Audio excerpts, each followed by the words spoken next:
Asset condition isn't just about whether something is broken.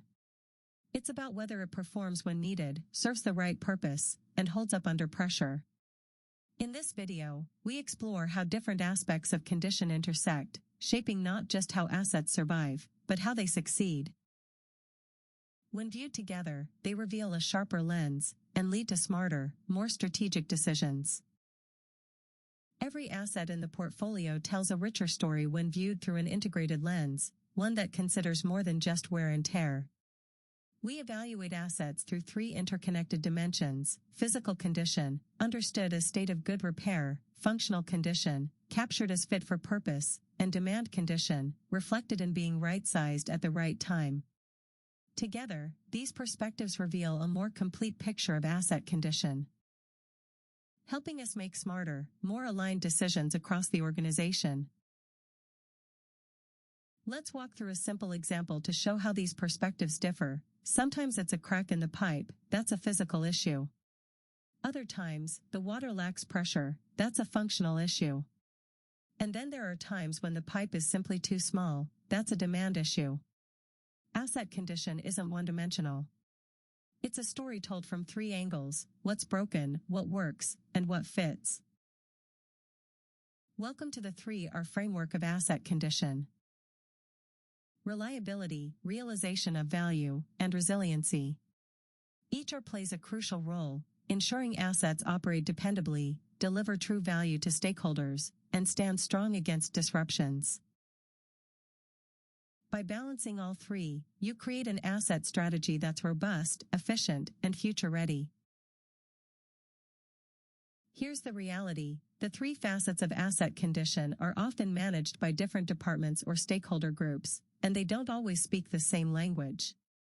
Physical condition typically falls under the domain of engineering teams, maintenance crews, and public works. Functional condition is often assessed by customer service, community planning, and governing bodies like the board of directors or city council. Demand alignment is shaped by development planners and long-range strategic teams. Each group plays a vital role, but without coordination, their efforts can pull in different directions. That siloed approach can lead to gaps, misfires, or missed opportunities. In a separate video, we explore how cross-functional collaboration bridges these divides, and how managing condition becomes a team sport when everyone pulls together.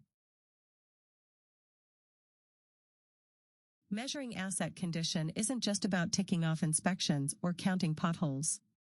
It's about seeing the full picture, from pipes and pumps to people and performance. Here are some examples of how each facet of condition is measured. Each KPI here shines a light on a different part of the story: emergency response, service disruptions, user complaints, regulatory gaps, and even system redundancy. In a separate video, we dive deeper into these KPIs. But for now, this visual is an introductory dashboard to condition from every angle. But how do we move from concepts to concrete results? Each condition type can be modeled using real data, from reliability versus criticality, to customer satisfaction, to how well supply aligns with demand. Each plot tells part of the story, and together, they roll up into a single view of overall asset condition. Asset condition isn't just about what's broken, it's about what works, what matters, and what endures. By viewing assets through the lenses of reliability, relevance, and resilience, we turn data into strategy. In the next video, we'll explore how each lens is graded, and how they combine into one powerful score to guide smarter decisions. Because when you measure what matters, you can manage what matters.